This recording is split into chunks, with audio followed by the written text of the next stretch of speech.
Всем добрый вечер. Наконец-то я разобрался, в чем была проблема. Сейчас мы начнем наш прямой эфир. Я хочу принести всем извинения, что у нас пока сегодня не получилось в Ютубе выйти на прямой эфир. Нам написали какую-то уникальную совершенно жалобу об авторских правах, хотя Малер уже давным-давно ушел, как говорится, в мир иной, больше уже 100 лет прошло, но мы разбираемся, мы решаем этот вопрос с Ютубом, вот. Но тем не менее я сейчас веду запись с компьютера, и мы через примерно 2 часа после эфира выложим вот эту сегодняшнюю лекцию обязательно в общий доступ. Вот, так что обязательно ждите.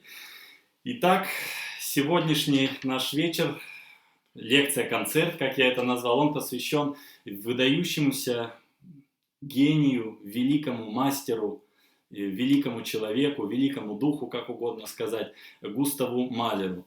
Вообще, я вот на своих просветительских концертах говорил неоднократно, что музыка Малера сегодня важна как никогда. И несмотря на то, что Малер, как и многие великие гении, был после своей смерти, сразу после смерти был забыт на некоторое время, да, но уже в 50-х годах началось возрождение интереса к музыке Малера, и, конечно, оно продолжалось, это возрождение до конца века. И сегодня Малер, он уже смещает даже Бетховена в рейтингах самой часто исполняемой музыки. Этот композитор стал настолько близким всем людям, всему человечеству.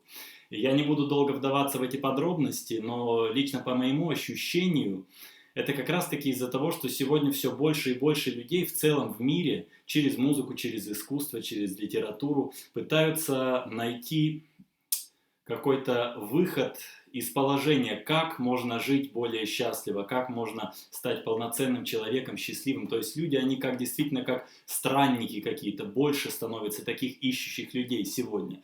И вот недаром я именно сегодня первую нашу лекцию о Малере начал с его раннего вокального цикла, который называется «Песни странствующего подмастерья».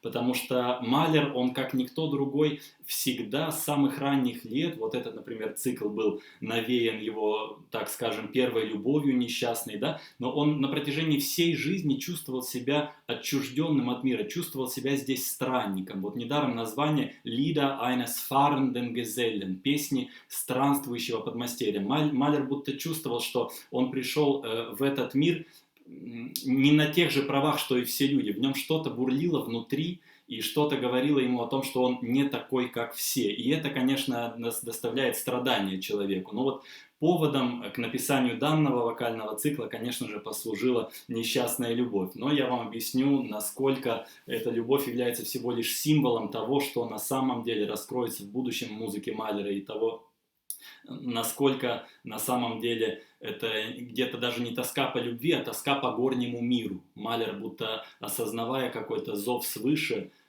вот как Бруно Вальтер говорил, его ассистент, что Малер всю жизнь искал Бога, он будто был в постоянном поиске, и это причиняло ему страдания, потому что на земле он не мог найти то, чего искал. Итак, цикл «Песни странствующего подмастерья» был написан, когда Малеру было 24 года, в 84-85 годах, 1884, и был навеян несчастной любовью к певице. Он тогда уже стал работать капельмейстером в театре и влюбился в певицу Йоханну Рихтер, но эта любовь была несчастной. Интересно, что 4 годами ранее, когда Малеру было 19 лет, он участвовал в конкурсе композиторском, который мог принести ему достаточную сумму денег, чтобы поддержать свою семью и спокойно, в общем-то, существовать и заниматься композицией. Он участвовал в конкурсе и представил свою колоссальнейшую партитуру, кантату «Жалобная песня», где он просто предсказал не то, что трагедии 20 века, как говорят многие сегодня, да, просто свою судьбу даже предсказал. Это можно сравнить с Рахманиновым, который в первой симфонии тоже предсказал все, что произойдет с ним в будущем. Но вот тем не менее, несмотря на такое колоссальное произведение, премия была отдана другому человеку. И таким образом Малер вынужден был оставить композиторское ремесло, скитался несколько лет, чтобы найти хоть какое-то место, как прокормить себя.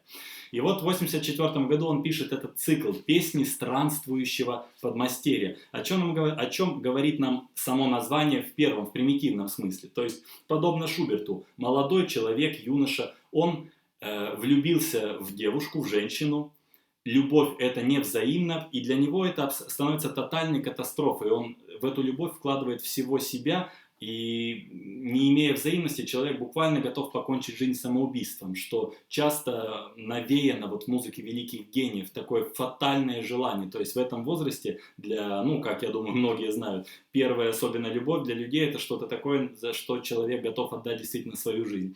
И вот здесь Малер колоссальным образом это передал. Но прежде чем начать вам рассказывать и играть, с моей точки зрения, это только один маленький примитивный аспект, потому что было бы жалко, если бы Малер, такой выдающийся гений, только из-за первой несчастной любви никак не смог это преодолеть, и все, и рухнул бы, правильно? Это было бы абсолютно странно, и поэтому я считаю, что вот здесь эта любовь, я сейчас специально буду говорить о каких-то возвышенных вещах, потому что Малера невозможно воспринимать в физическом смысле. Он сам, как многие говорили, искал Бога, и в 10-й симфонии он уже перешел эту границу жизни и смерти, да? Вот. Эта любовь, она, с моей точки зрения, является символом вот этого мира, который Малер в него пришел и чувствует, что он не из этого мира, да? То есть это в музыке, в каждой мелодии абсолютно слышно. Вот эта возлюбленная, о которой он говорит, она является символом того, что весь мир как будто бы не для него. Он создан для другого и сам не может понять для чего и ищет этот путь. Ну, в процессе я поговорю подробнее. Посмотрите, значит, этот цикл состоит из 4 песен, которые представляют нам 4 разных состояния этого юноши. Условно говоря, первая песня — это, так скажем, депрессия Малера, когда его возлюбленная справляет свадьбу, и он очень этим опечален и готов идти плакать и горевать всю жизнь. Второй номер. Вдруг внезапно вторая песня, он оказывается в снах, в мечтах, на природе, видит, как все хорошо, как мир прекрасен вокруг. Это песня, которая станет затем главной партией первой симфонии Малера, да, и она потрясающей красоты, вы сейчас это услышите. Но к концу песни Малер сам говорит о том, да, мир прекрасен, но он не для меня.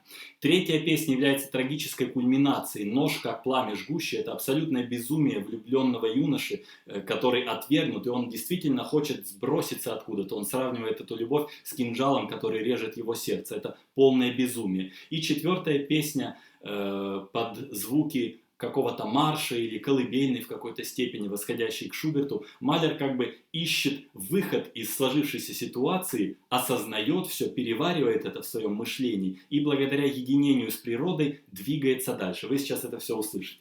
Вот посмотрите, разберем первую песню. Она строится из 3 частей. Первый и третий раздел, очень условно говорю, грустные. Они повествуют о том, что его возлюбленная справляет свадьбу с другим человеком.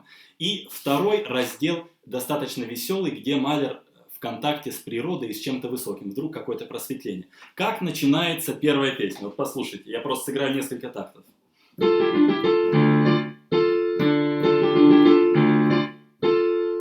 Вот посмотрите, какая интересная фигурация. Если бы она была в мажоре сыграна,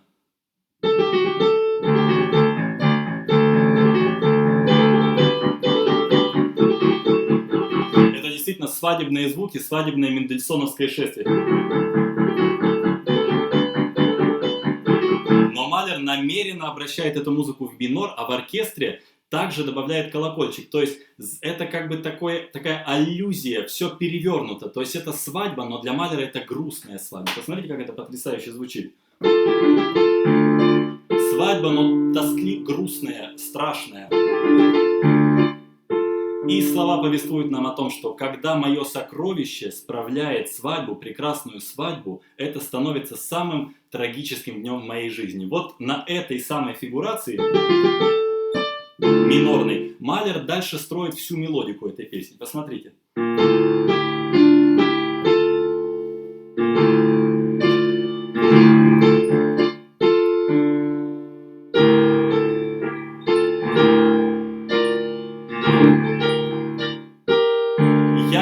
У меня самый траурный день в моей жизни.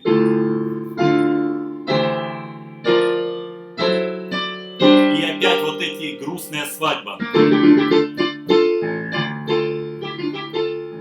И где-то даже траурное какое-то шествие при этой свадьбе. Дальше слова повествуют. Когда иду я во время этой свадьбы, я иду в свою маленькую тихую комнату и плачу по своей возлюбленной. Посмотрите, насколько трогательные, уводящие вглубь себя гармонии.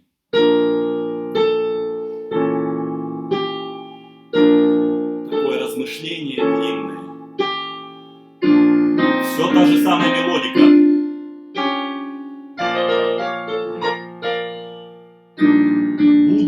можно плакать по своей возлюбленной.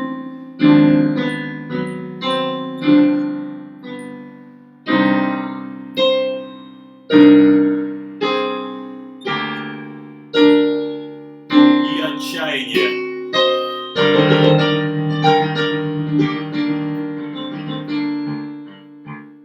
Вот такой первый раздел. И третий раздел будет на этой же теме построен. Что происходит во втором разделе песни? В качестве контраста вдруг Малер обращается к природе, как будто он погружается в сны.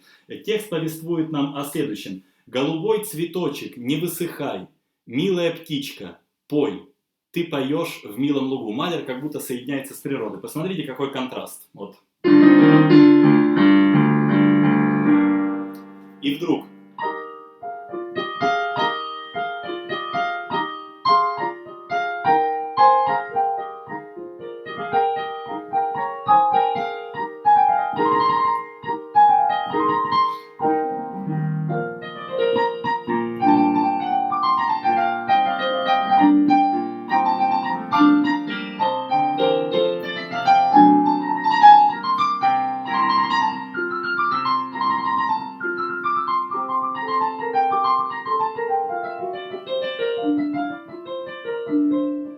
вот здесь Малер действительно рисует природу. Посмотрите, птички поют, да? Вот он говорит, милая птичка, пой.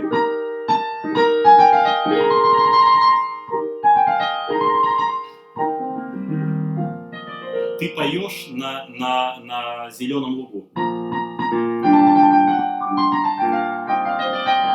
Какая-то надежда здесь появилась.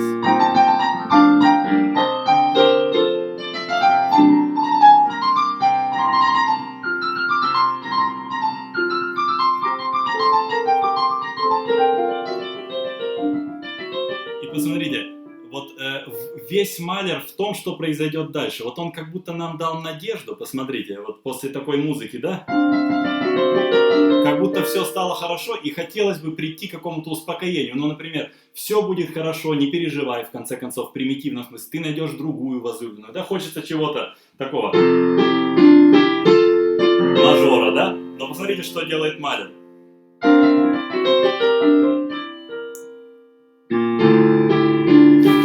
Он опять приводит в минор, он опять не удовлетворяет вот эту надежду. Все было бы и хорошо, но опять вот этот мир его как бы повергает. Ему не удается, пока в первой песне еще не удается найти ни утешения, ни преодоления. И он после того, как сам сказал, милая птичка, как хорошо ты поешь, как все красиво вокруг, он говорит сам, не пой, птичка, не цвети цветок, весна закончена, всякое пение завершено. Большая ночь упала на меня, и остается мне лишь плакать. Вот такие слова репризы.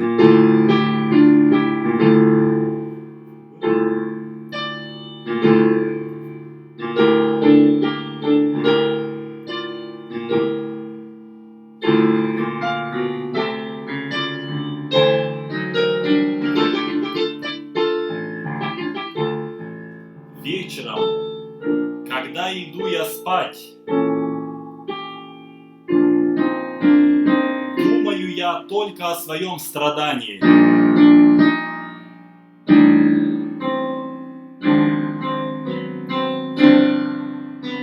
О моем страдании. Посмотрите, как тонко.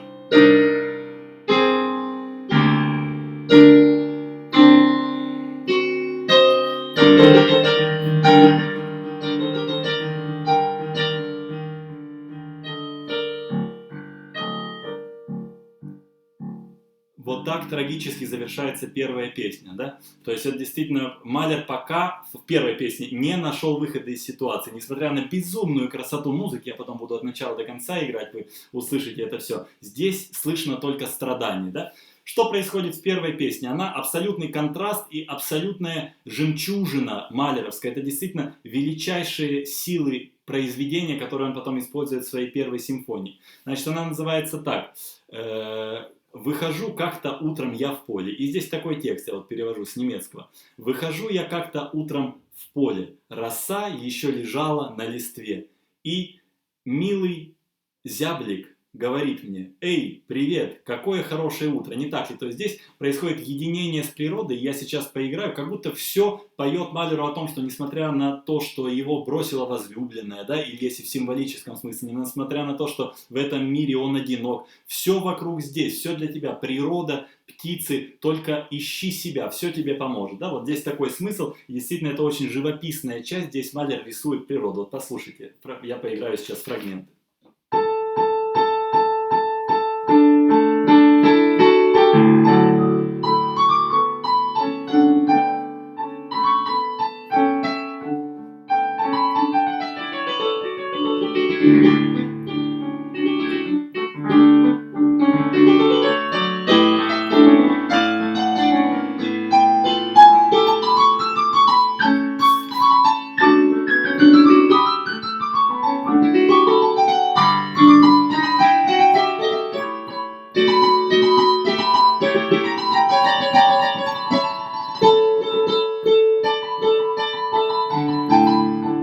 Вот такая живописная, потрясающая мелодия. Здесь все как будто поют птички, летают, природа, да.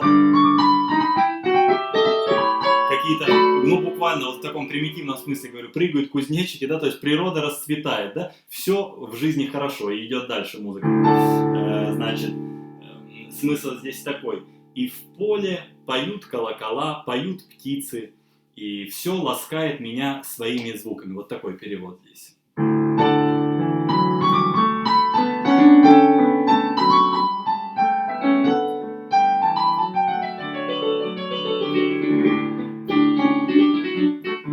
Посмотрите, какие интересные он, вот эти морденты, так называемые,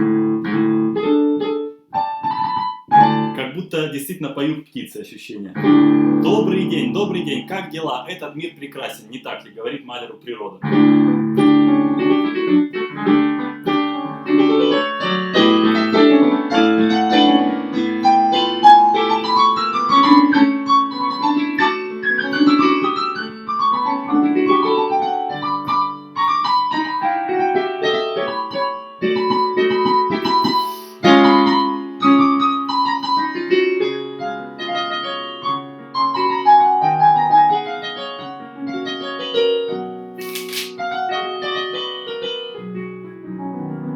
Дальше такой текст. И когда взошло солнце, мир начал цвести. Все приобрело цвета. Вот послушайте, восход солнца и пробуждение природы. Я не буду много углубляться в эту песню, просто потому что она говорит сама за себя.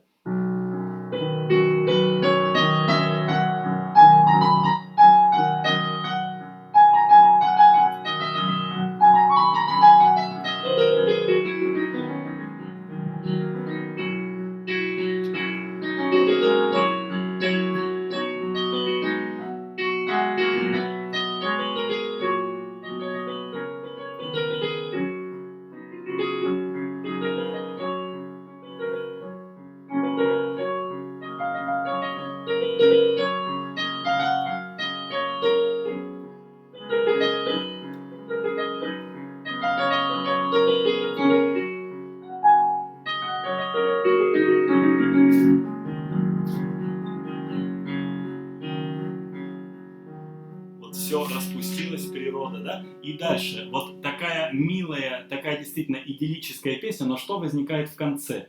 Малер спрашивает себя, ну что же, начнется и мое счастье теперь? Вот такой здесь мелодия. Смотрите, какая надежда. Опять, начнется ли мое счастье?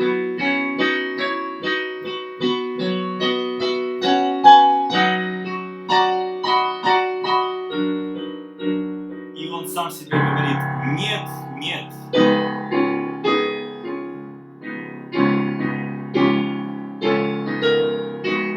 Мне счастье и природа не улыбнутся никогда.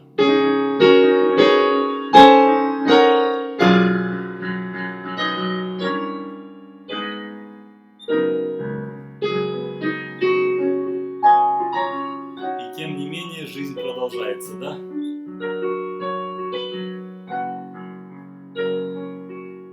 Вот такой контраст, который идиллическая песня вторая, которая тем не менее в конце с большим знаком вопроса Малер говорит, что счастье ему не улыбнется никогда. Третья часть — это феноменальной силы контраст. Я когда, помню, впервые услышал эту часть, это произведение, я действительно был потрясен, и я вам сейчас сыграю первые 4 такта. Вот я вчера говорил об апокалиптическом в музыке Шуберта и в музыке Рахманинова. Вот здесь такое ощущение, что где бы вы ни находились, как будто луч какого-то света такого, немножко даже недоброжелательного на вас вдруг направили. То есть действительно это шок. Вот посмотрите.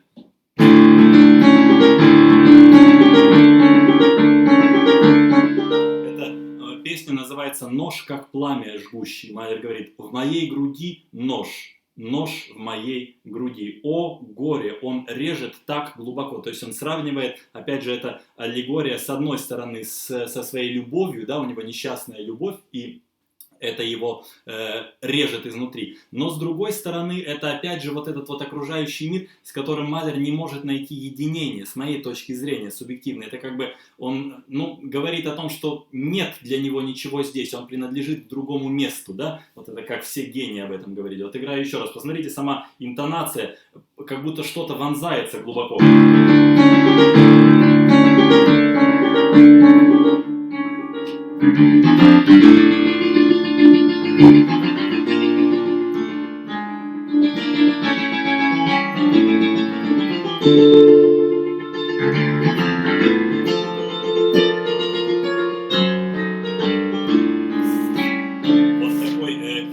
Он говорит, что и в радости, и в горе так глубоко режет этот нож. Ах, что это за злой дух! Никогда он не перестает, никогда он не отдыхает. То есть вот такая безудержная любовь, и здесь все время выражена вот в этом ритме. Вот это беспокойство, которое никогда не смолкает абсолютно, да? Никогда нет в нем покоя, нет в нем радости. Вот дальше.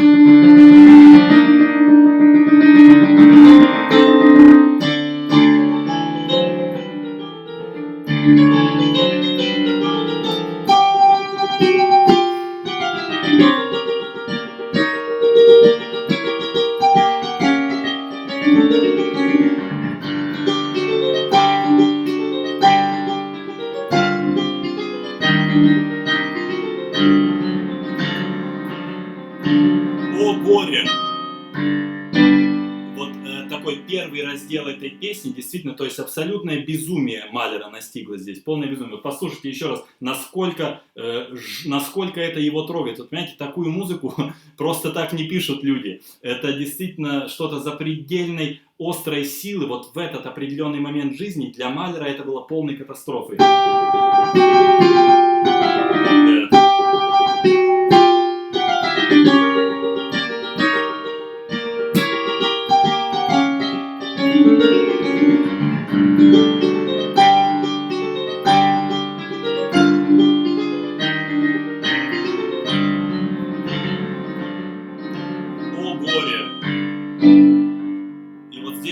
Средний раздел этой части, он немножечко успокаивается. Здесь идет повествование о том, что вот следующий уже этап. Там было полное отчаяние, да? А здесь он говорит: когда я смотрю в небо, он будто заснул. Вижу я голубые глаза.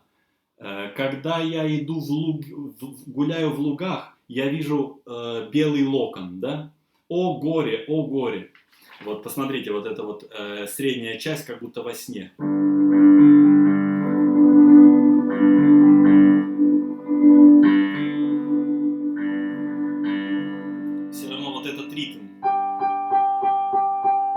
Когда я гляжу в небо.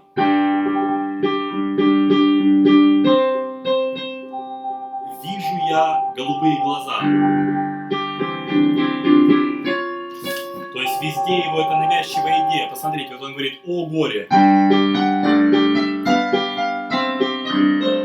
Посмотрите, как интересно, вот эту часть медленную он строит на том же самом материале, но в медленном темпе. Это уже у нас уже было.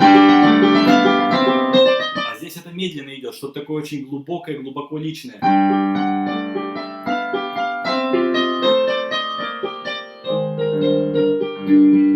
И опять, как будто мажор, что-то, вот уже мажорная тональность проявляется. Когда я иду в лугу,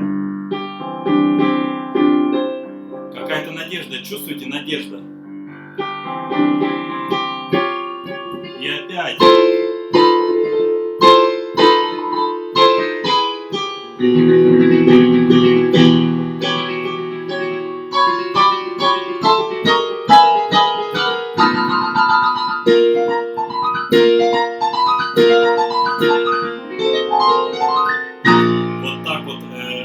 приходит к кульминации. То есть, когда он вышел из этого вот сна своего, он опять говорит, то есть я вижу белый локон, я вижу глаза и так далее, но когда я просыпаюсь от этого сна, опять же речь о возлюбленной с одной стороны, а с другой стороны, опять же человек не может найти себе места. Он сам себя называл трижды бездомным. Малер про себя писал: вечно странствующий подмастерье, я сам, он говорил, трижды бездомный человек, лишенный родины всего. Вот вдруг где-то что-то, какое-то надежда, и опять все время неумолимо судьба абсолютно от него не отстает. Посмотрите, как вот он выходит. Но когда я просыпаюсь от сна, я слышу, как звенит ее злой смех.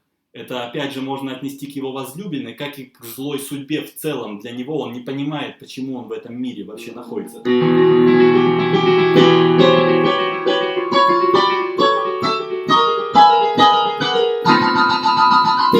О горе!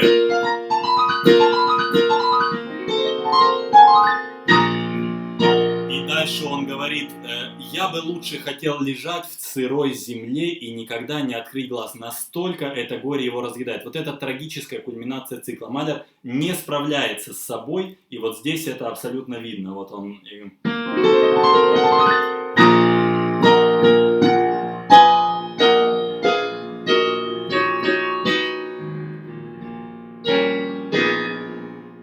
Никогда бы я не хотел открыть глаз, лучше, чем терпеть это страдание. И дальше посмотрите, я вот вам сейчас сыграю окончание. Чистый Малер. Насколько музыка тревожная с одной стороны, но с другой стороны, как будто вот что-то невероятное произошло. Вот послушайте.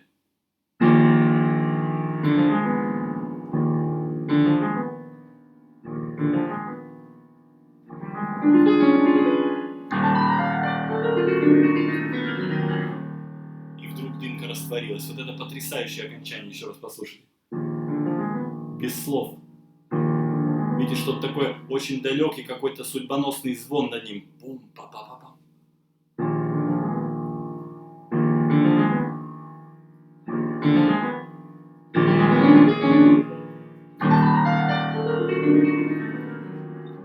И все, и закончилось. Вот здесь это трагическая кульминация, где Малер как будто бы почти что умер, так скажем, почти умер он здесь, да. И дальше совершенно феноменальной силы четвертая песня, да, по содержанию. Die zwei blauen Augen von meinem Schatz. Два голубых глаза моего сокровища. Вот это для меня, конечно, полное откровение, потому что, я вам расскажу вкратце, о чем здесь говорится сначала, да, что два голубых глаза моего сокровища, за что мне довелось встретить вас на своем пути, теперь мой удел вечно плакать, да, это с одной стороны. Но уже с самого начала слышно, что Малер начинает какую-то внутреннюю борьбу. И сейчас через эту часть я вам покажу, где конкретно начинается восхождение из этой ямы. И как он идет и восходит дальше. Интересно, что вот у Шуберта в конце колыбельный, да, в конце его зимнего пути, прекрасной мельничихи. Вот, например, посмотрите, как звучит у Шуберта.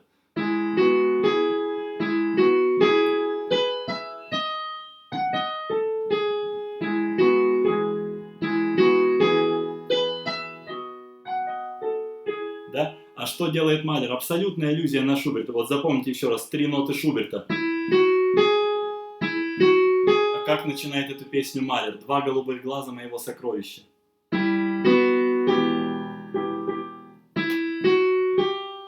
Абсолютно та же самая мелодия. У Шуберта это было восхождение куда-то вверх в колыбельную, потому что мажор, вот я вам в конце покажу, мажор у Шуберта это растворение. Вот в конце зимнего пути человек, вот этот главный герой, он как бы не выдержал и растворился с бесконечностью, но можно сказать, что ушел из жизни в какой-то степени, да? А Малер начинает борьбу, именно поэтому у него минор в начале. Вот я играю «Два голубых глаза моего сокровища», «Die haben mich in die weite Welt geschickt», которые так далеко отправили меня в далекий мир. Теперь я должен сказать «до свидания» этому золотому месту.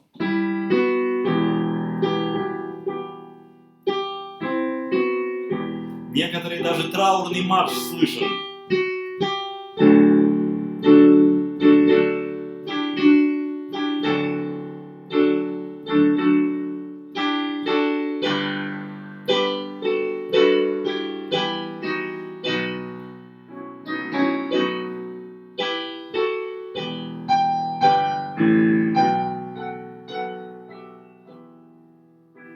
О, два голубых глаза, за что вы взглянули на меня, за что я встретил вас на пути? Теперь мой удел вечно страдать. Послушайте.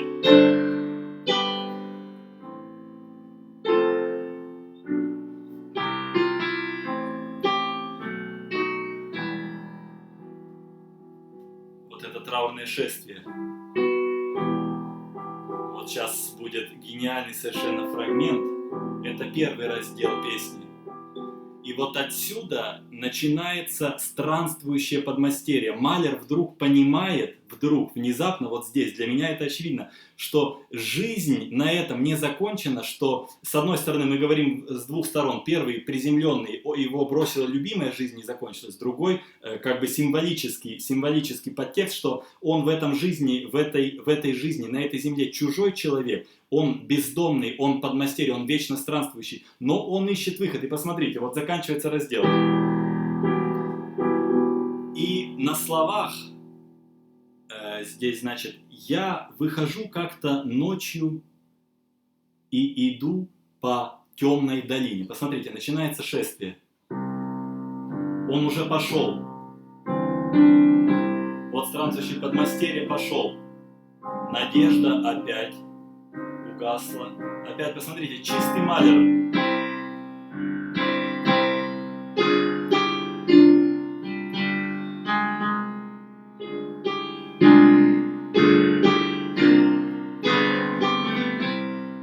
Вот это вот двуличие такое, двойной подтекст Малера, это абсолютно невероятно. Посмотрите, минор с мажором, это будет абсолютно везде, во всех вокальных циклах, ну во всех симфониях в первую очередь. Вот смотрите, я еще раз играю.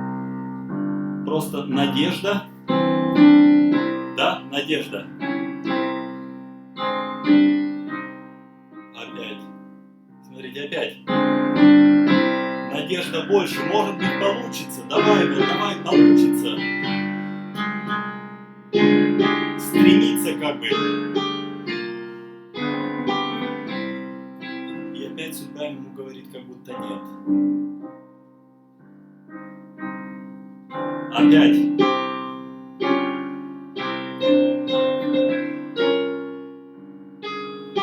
Всему сказал, никто мне не сказал прощай, когда я пошел в этот путь.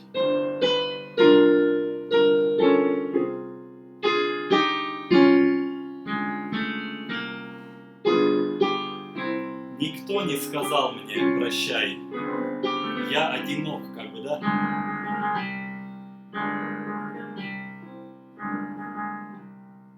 Вот дальше продолжается песня, вот на этой ноте, да? Мажоро-минорный такой.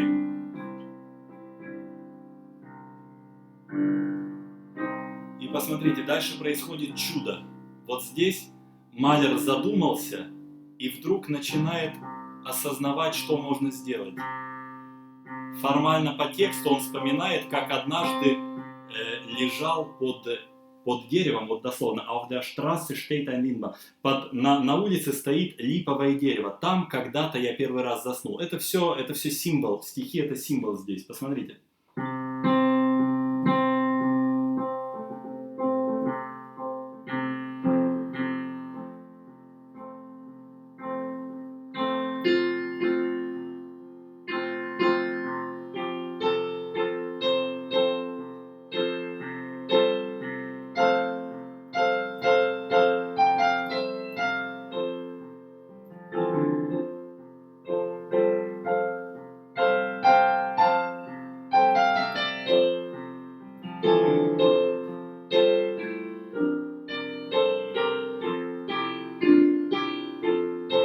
Смотрите, какая мелодия. Он здесь говорит, что я заснул под липой, да, и ее ветви и листы, ее цветение как бы прикрывало меня мягко, да, укрывало. Вот посмотрите, как это в музыке отражено.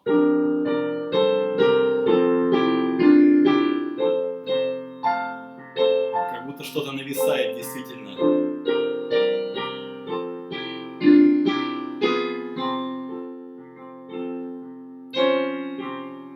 Тогда еще я не знал, он вспоминает, тогда еще не знал я, как жестоко бывает жизнь. Да, посмотрите.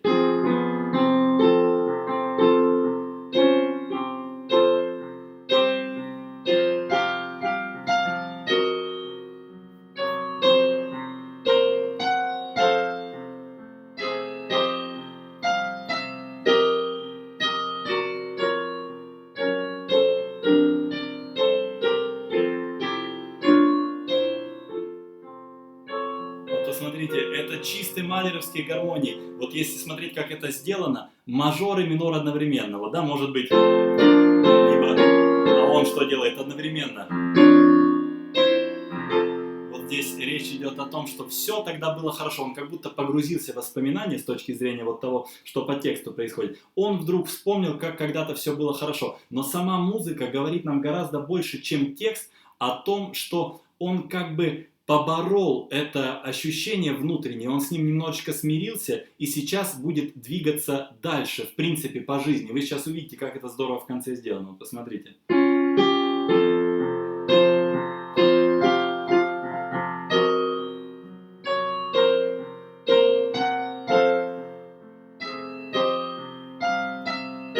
Он погружается обратно в мечты и ищет там успокоение.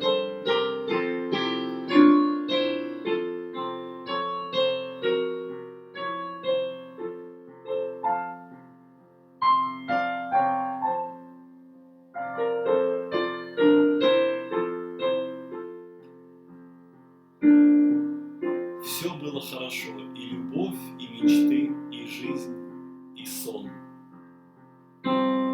Посмотрите, вот сейчас что будет. Вроде мы пришли к такому мажорному успокоению и могли бы закончить на нем. Малер мог закончить в мажоре здесь, да? Но представьте, насколько бы смешно выглядело, если бы мы сейчас сделали вот что-то такое. Просто все стало вдруг хорошо. Да?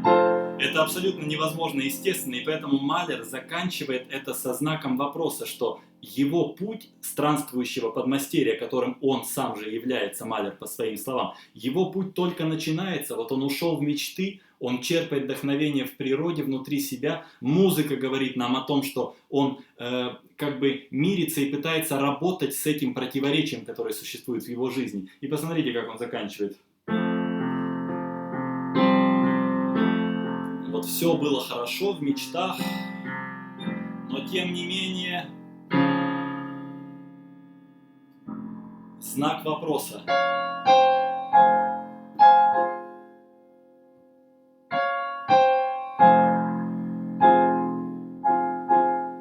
Да?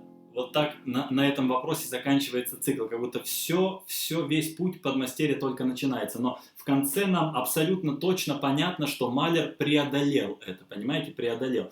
То есть действительно это феноменальный цикл. Вот сейчас, прежде чем я буду играть его целиком, я сейчас здесь включу свет, а то меня плохо видно. Прежде чем я буду играть целиком, я вам еще раз напомню, значит, 4 состояния сознания Малера. 400 надо записывать в учебник. Значит, Малер — это странствующее подмастерье. Как мы в целом рассматриваем цикл? Первый — земной примитивный аспект. Малера бросила возлюбленное. В первой части он плачет, во второй части он объединяется с природой, но все равно плачет. В третьей части он говорит, что его режет нож, и он с этим ничего не может поделать. И в четвертой части он погружается в мечты. Это прямой текст. Да? Теперь символический текст, потому что такой гений, такой величины, который, может быть, стоит выше любого другого человека, когда-либо жившего на Земле. Да? Это очень серьезные вопросы, кто является самым величайшим из величайших. Вот. Теперь символический подтекст, я этого говорю. Первая часть. Малер как бы говорит нам о том, что он в этот мир пришел, но уже понимает, что мир не для него. Он пытается жить как обычный человек, но это не проходит. Его нигде не принимают. Он не может жить как обычный человек. Ничего не складывается. Ни любовь, ни работа, ни признание. Первая часть говорит об этом. Вторая часть. Вдруг единение с природой какое-то рисует нам. Да? Он пытается найти утешение. Ему все говорит вокруг, что посмотри, просто обрати взгляд к небу, к Богу, к чему-то высокому. Вот он, мир здесь. Но его как бы человеческая природа, его инстинкт, условно говоря, да, говорит ему: нет, нет, нет, это не для тебя, это слишком трудно, поэтому у тебя все будет плохо, ты погрузишься обратно и будешь несчастным. Это аспект второй части. Дальше, третья часть. Малер не справляется с этим, не справляется. Нож, как пламя жгущий, настолько, несмотря на то, что у него зов с неба, он человек, он имеет тело физическое, у него есть инстинкт, у него несчастная любовь, он не может с этим совладать. Абсолютная, тотальная отчаянность человека. Да? Он погрузился в отчаяние, в конце как будто уснул. Явно, что не умер. И четвертая часть, он начинает искать путь. Вот надо было четвертую часть назвать не «Два голубых глаза моего сокровища», а «Странствующее подмастерье нашел свой путь». Он вступает на дорожку и только начинает идти. Это раннее произведение. Я говорю, что жалобная песня стоит особняком. Это пророчество, это отдельно, это жалобная песня, это космос, это как первая симфония Рахманинова. Человек предсказал все. Но путь его начинается именно с этого цикла. И вот как раз таки с четвертой песни начинается настоящий путь странствующего подмастерья, которым сам Малер является. И в конце он приходит к тому, что в своих мечтах, где-то в единении с природой, в единении с чем-то высоким, он все-таки может найти свой путь и будет пытаться двигаться дальше. А вот получится ли у него, это нужно уже смотреть в следующих произведениях, вокальных циклах и симфониях. С моей точки зрения не получится, а получилось. Вот таким образом. Так что, дорогие друзья, теперь от начала до конца я вам играю этот цикл, без комментариев, и мы просто с вами слушаем. Ну, конечно, это трудно изобразить на рояле все, так как это звучит в оркестре, да. Вы можете послушать прекрасные записи Дитриха Фишера Дискау, например, да. Ну, много-много, просто по-немецки набирайте, я могу скинуть кому-то ссылки, и слушайте, потому что это действительно феноменальные вещи, абсолютно. Обычно это написано для баритона и меццо-сопрано поют, баритон либо меццо, но иногда транспонируют, даже сопрано поют, и в общем, тенора, даже разные голоса. Итак, Малер, песни странствующего подмастерья.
Вот таким образом, дорогие друзья, начинается путь Малера с одной стороны и заканчивается его этот вокальный цикл. Это просто невероятно. Так много хочется всего сказать про каждую ноту здесь. Просто послушайте, послушайте, какие откровения.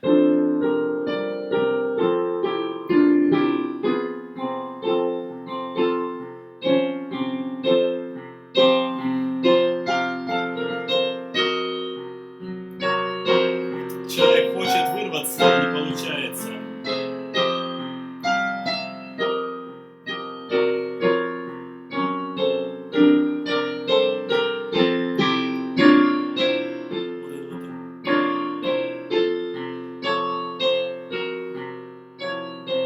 И смотрите, улетел. Душа где-то все время, вот понимаете, вот здесь тоже такой образ интересный. Вот у нас идет все время вот эта вот фигурация, да? Это как бы вот материя человека. Его, она настигает и все время над ним тяготеет что-то, да? А здесь его душа полетела, посмотрите.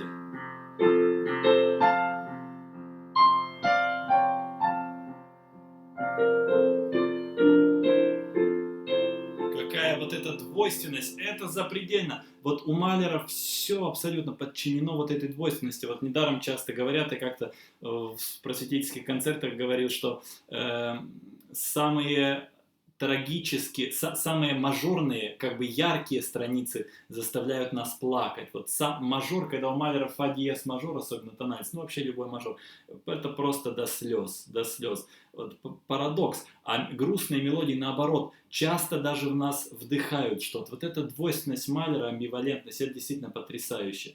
Но здесь вот помимо вот таких двух вот этих ипостасей, да, одной физической, одной духовной, которую я вам писал, что такое подмастерье для Малера, да, конечно, здесь масса других композиторских приемов, оркестровки, как это все сделано, как это все звучит. Но когда-нибудь мы об этом поговорим, может быть, еще. Можно разбирать каждый так без преувеличения и делать аллюзии. Но вот я думаю, что на сегодня достаточно понятно. И есть переводы. Я сам сделал хорошие переводы, понятные, именно дословные, чтобы было понятно, кто что, как бы, о чем речь вообще здесь идет. Потому что стихи Малер сам написал, он даже их не писал себя как автора, не хотел, потому что они слишком простые. Вот если хотите стихи, это просто действительно стихи мальчика, который влюбился. Но вот парадокс этих великих гениев в том, что они в этот момент, вот это многие из ярких примеров, это Рахманинов и Малер, именно в этот момент, вот в момент, когда они влюблялись, они писали пророческие произведения. Вот первая симфония Рахманинова, например, ну, она не ниже по уровню, чем шестая Чайковского, нисколько для меня всегда была, она хуже оркестрована, да. Вот, дорогие друзья, 18 секунд осталось до конца эфира, я смотрю, вот, я что-то много заговорился. Всем большое спасибо, в понедельник начнем немецкий реквием Брамса, слушайте Малера. Малер – это то, что сейчас нужно всем, он выведет на нужную дорогу абсолютно всех. Всем пока. Пока. Большое спасибо, уважаемые зрители. Как вы поняли, я вел трансляцию сразу на несколько каналов. Вот. Я надеюсь, что вам очень понравилось. И да, здесь дело не в том, что понравилось. Я, конечно, не могу отразить должным образом на рояле эту музыку, которая в оркестре у певца должна звучать. Но я надеюсь, что вы будете слушать и действительно восторгаться, восхищаться. Так что всем огромное спасибо. Смотрите наши эфиры, продолжайте. Мы постепенно и на YouTube перейдем. То есть в прямой эфир перейдем постепенно. Да? А сейчас я всех от души благодарю. Следите за записями Национального симфонического оркестра Республики Башкортостан на нашем сайте. И, конечно же, от себя скажу, что вот в понедельник уже мы начнем разбор немецкого реквиема. И дальше, в зависимости от того, сколько мы будем сидеть на карантине, последует дальнейшее произведение. Пишите, звоните, спрашивайте, всегда готов ответить на любые вопросы. Всем спасибо. Пока.